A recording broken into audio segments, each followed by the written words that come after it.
It's time to stop guessing with your Instagram strategy. Let's take a deep dive into your Instagram analytics so we can decide exactly what to post next. So pull out your phone and let's dive deep into what metrics are the most important and how to use them when creating Instagram content.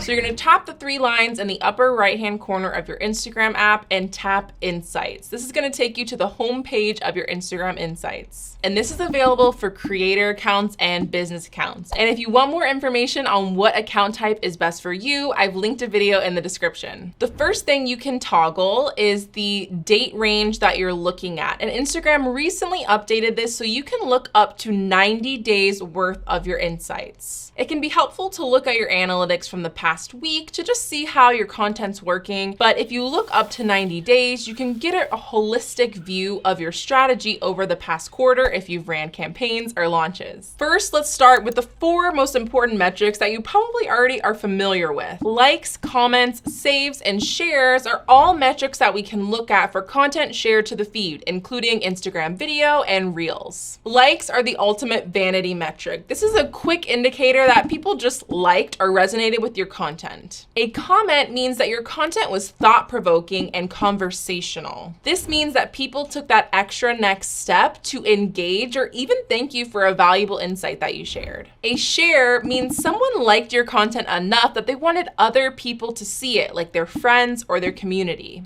And saves means that your content was worth looking at again or referencing in the future. It's important to understand why people would be engaging with your content so you can create more informed content in the future. And that next step is looking at how these metrics are related on a certain piece of content. Is there a reason why a post got a lot of likes but wasn't conversational enough to get a lot of comments? It's important to look at the content type and how it relates to those metrics. Are you sharing something that's very savable and shareable, or is it something that should ideally get all the different types of engagement? Now let's take a deeper dive into your analytics, specifically things you need to know for a brand growing their business on Instagram. First, you want to think about what action are people taking from your Instagram content. Are they clicking in your website or are they visiting your profile? It's also important to understand, are people following and discovering you from your content? Let's go into accounts reached, and this is going to help you see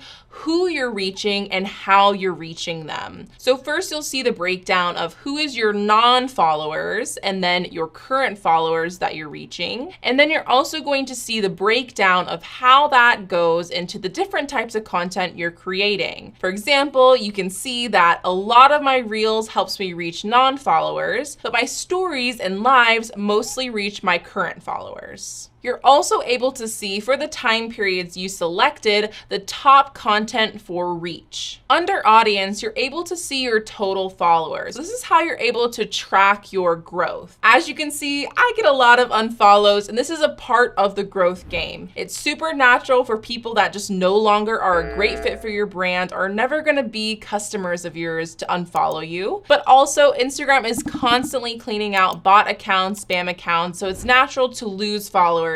You just want to be sure that you are maintaining a constant growth rate. If you want to get to know your Instagram audience a little bit better, you can look at the other demographics and information so you can create content with that ideal follower in mind. And if you go into your posts under Insights, you'll have a few options for filtering what you're seeing based on what you're wanting to analyze. So you can do it based on content type and also different metrics. So you can see your most highly saved, shared, or commented on posts. It's also important you can change the time frame of this to see what performed best in the last month or even the last year. This is really helpful because if you're curious, what should I continue posting? You should look at what has performed best in the past and continue to create content similar to that. That could be the visual format. It also could be the topic. For example, when I look at the content that's performed the best on my feed in terms of saves, I see that my infographic educational carousels really perform well. So I can take that information and create reels with a similar format that breaks down information in a digestible way with really great visuals. When it comes to Instagram stories, here's some important insights that you want to note. Replies is one of the most valuable metrics you can look at because this means you're having a one-on-one conversation with your ideal customer. You want to look at what was the component to that Instagram story that made those people reply. Which stories are getting the most replies? A good sign that your Instagram stories content is resonating with your audience is if you see the tap backs being higher on a certain story series than others. This means that something was so great about your story that people wanted to tap to the previous one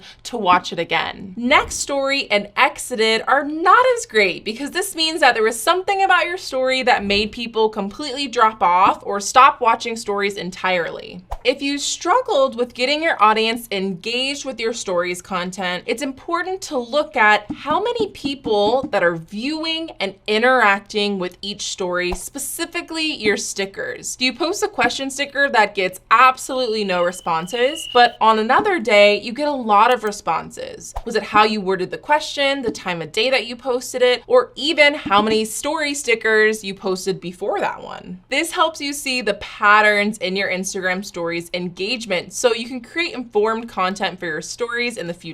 You want to apply that same concept to your Instagram Live insights. You want to look at your entire views, but you also want to look at peak concurrent viewers, which is the highest number of viewers at one time. This is going to help you understand the ideal length of your live streams, maybe the time of day that you should go live more often, if people enjoyed having guests, doing Q&As, but it's important to not obsess over your analytics, but instead use them to inform your next decision. So if you're creating a new launch or campaign, or if you're maybe revamping your Instagram strategy, it's important to take the time to look back at the insights that I've shared. And you can do this on a monthly or quarterly basis. When you're doing your quarterly analytics review and you're wanting to add more content that's going to help boost your reach, you're going to want to add Reels into your content strategy. And you'll love this playlist with some really great insights on how to create better Reels and really revamp your Reel strategy.